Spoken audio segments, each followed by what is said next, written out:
तो smart study का मतलब होता है कि सबसे पहले हमारा जो बेस होता है वो है आप चीजों को समझिए, रटना नहीं है। हिस्ट्री का आंसर सिविक्स में नहीं लिखेंगे, सिविक्स का आंसर ज्योग्राफी में नहीं लिखेंगे, आपके मार्क्स कट जाएंगे। लेबलिंग हमेशा राइट साइड करना है हमें बायोलॉजी की। Not reading the question paper properly, कई बार जल्दबाजी में आप प्रॉपर क्वेश्चन पेपर ठीक से नहीं पढ़ते हैं। तो hello, good evening everyone, specially to all the board classes 10th and 12th।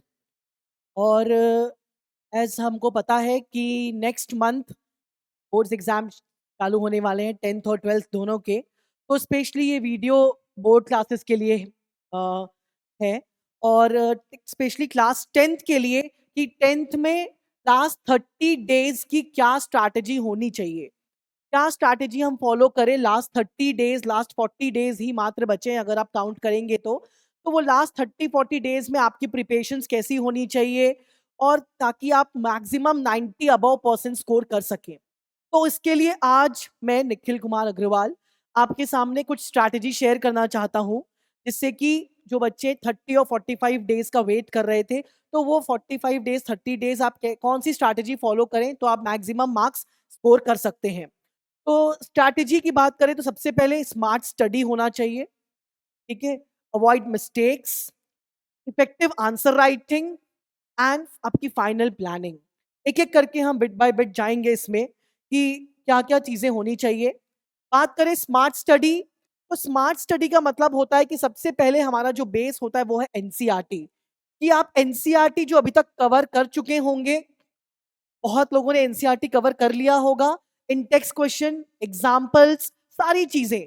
आपका एनसीईआरटी एक ऐसा बेस है जिसमें से आपका पेपर बनता है, तो एनसीईआरटी आपको कवर करना बहुत जरूरी है।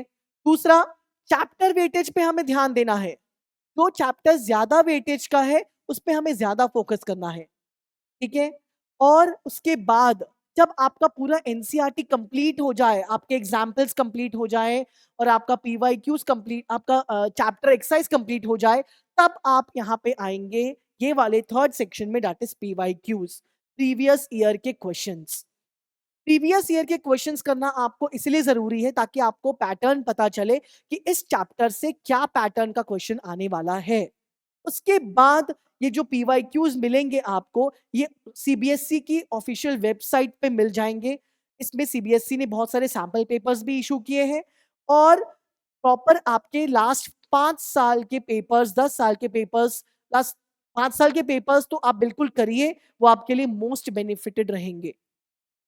फिर उसके बाद board test concept, not just memory.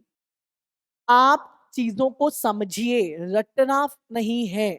क्योंकि एज पर द बोर्ड अभी जो पेपर्स आता है वो कंसेप्चुअलाइज्ड पेपर आता है बोर्ड का। रटा हुआ अगर कोई बच्चा जाएगा तो वो कंसेप्चुअल पेपर सॉल्व नहीं कर पाएगा, वो स्कोर नहीं कर पाएगा। और अगर आप कंसेप्ट को समझेंगे तो आप उसका स्कोर ज्यादा अच्छे से कर सकते हैं। सीबीएसई भी कंसेप्चुअल और कंपिटेंसी बेस्ड क्वेश्चन पे ध्यान दे रहा है, रादर देन वो ये सिखा रहा है बच्चों को कि हमें रटना नहीं है, हमें कंसेप्ट को समझना है। कमिंग टू द नेक्स्ट, बात करें इफेक्टिव आंसर राइटिंग की, कि आंसर हमें कैसे लिखना है।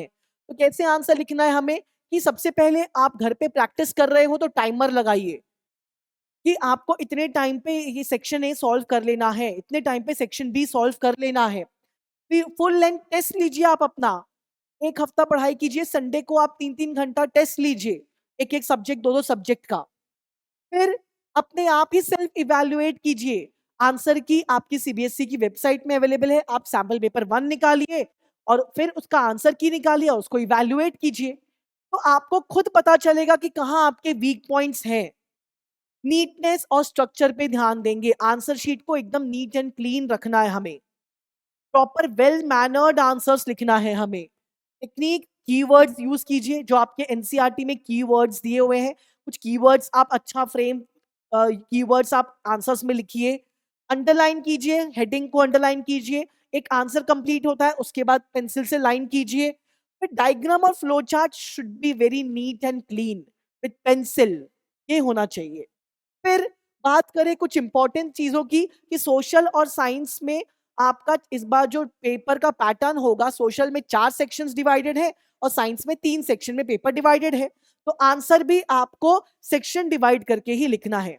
हिस्ट्री का आंसर सिविक्स में नहीं लिखेंगे, सिविक्स का आंसर ज्योग्राफी में नहीं लिखेंगे, आपके मार्क्स कट जाएंगे। तो आंसर सही भी होगा फिर भी आपको मार्क्स नहीं मिलेंगे। बात करें सब्जेक्ट वाइज प्लानिंग की, तो आपको प्रॉपर फॉर्मूला पता होना चाहिए, स्टेप वाइज सोल्यूशन लिखो, नीट डायग्राम, करेक्ट यूनिट बनाओ, सारी चीजें नीट एंड क्लीन होनी चाहिए। स्टेप बाय स्टेप लिखोगे तो आपको मार्क्स भी स्टेप बाय स्टेप अच्छे मिलेंगे, है ना। चेकर कहीं से भी मार्क्स नहीं काट सकता। हेडिंग, डायग्राम, प्रॉपर एक्सप्लेनेशन होना चाहिए, प्रॉपर हैंडराइटिंग, प्रॉपर स्पेसिंग होना चाहिए, कंक्लूजन अच्छा होना चाहिए। जैसे कि ये आंसर शीट आप देख रहे हैं कि स्टेप बाय स्टेप लिखा हुआ है, फर्स्ट पॉइंट, सेकंड पॉइंट, यहाँ पे ए बी, डायग्राम देखिए कितने अच्छे से नीट एंड क्लीन बनाया हुआ है। लेबलिंग हमेशा राइट साइड करना है हमें बायोलॉजी की। तो ये सारी प्रॉपर प्रोसेस हमें ध्यान रखना है, तभी हम अच्छा स्कोर कर सकते हैं। फिर ये मैथ्स का अगर आप देख सकते हैं तो प्रॉपर गिवन लिखा हुआ है, फिर टू फाइंड लिखा है उसने, फिर एग्जीक्यूशन लिखा है और लास्ट में रिजल्ट देखो, कंक्लूजन लिखा गया है इसमें। तो ऐसा जैसे आप लोग ने सभी ने अलग सर का वीडियो देखा होगा अभी वाला, कि सर ने प्रॉपर टाइम टेबल बनाने बोला है कि एक प्रॉपर 40 डेज का आप टाइम टेबल प्रिपेयर कीजिए, जिसमें कि एक चैप्टर साइंस और मैथ्स का और आधा चैप्टर सोशल का इंक्लूड कीजिए पर डे। और उसके बाद जो बचा हुआ टाइम है वो आप बाकी एक्स्ट्रा जो सब्जेक्ट्स हैं, इंग्लिश, हिंदी, आइदर संस्कृत और आइदर आईटी, आप उस पे फोकस कीजिए। बट डेली आपको एक साइंस या मैथ्स का सब चैप्टर और आधा चैप्टर सोशल, और उसके बाद बचा हुआ जो चैप्टर है, सब्जेक्ट है, वो आप बाकी चैप्टर पे फोकस करेंगे। ठीक है। और वो चैप्टर्स को डिवाइड कैसे करेंगे? जो वेटेज वाले चैप्टर्स हैं उसको आप सबसे पहले उठाएंगे इस 30 टू 35 40 डेज में। ठीक है। बात करें इफेक्टिव आंसर राइटिंग के लिए, टिप्स बताया है कि उसके लिए आपको क्या करना है। पीवाईक्यूज सॉल्व करने के बाद, सैंपल पेपर सॉल्व करने के बाद अपनी प्रिपरेशन को एनालिसिस कीजिए कि कहां पे आप लैगिंग बिहाइंड हो रहे हो। आप मैप वर्क कर रहे हो तो map should be very neat and clean with pencil. ठीक है। Use small headings in capital letters and bullet points use कीजिए। 3 एंड 5 मार्क क्वेश्चंस के लिए 2 पैरा 3 पैरा में एज पर योर लिखिए, 2 पैरास लिखो, 3 पैरा लिखो, भाग भाग में डिवाइड करके लिखिए आप। ठीक है। सेम मिस्टेक्स क्या क्या अवॉइड करना है आपको।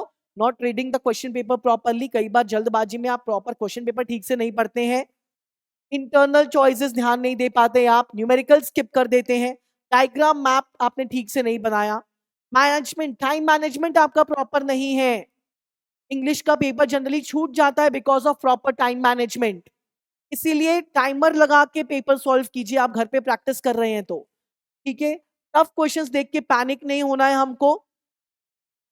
लास्ट मिनट स्टडी खाली रिवाइज करना है, कुछ नया नहीं पढ़ना है हमको। और हर चीज जैसे अलग सर ने भी बताया है, प्लानिंग करके पढ़ना है, टाइम टेबल। अंडरस्टूड। कोई भी चीज का अगर हम प्रॉपर प्लानिंग प्लॉटिंग करके पढ़ेंगे तो वो चीज ज्यादा अच्छे से प्रिपेयर होती है। Understood everyone. सो ये सारा प्रॉपर हमें एक फ्लो चार्ट मेंटेन करके चलना है, अपना डेली रूटीन मेंटेन करके चलना है, प्रॉपर बैलेंस डाइट लेना है विच इज वेरी नेसेसरी। इस टाइम पे क्या होता है कि हम प्रेशर में रहते हैं और हम बैलेंस डाइट ठीक से नहीं लेते हैं, जिसकी वजह से हमारी तबीयत भी खराब हो सकती है। तो ये एक स्ट्रैटेजी आप हमें बिल्कुल आप अपनाइए और फिर देखिए ये 45 डेज जो 40 डेज बचे हैं, आप कैसे स्कोर नहीं करते हैं 95 above. Understood. So in behalf of all physics wala team, best of luck to all the board candidates. May God bless you all. Thank you.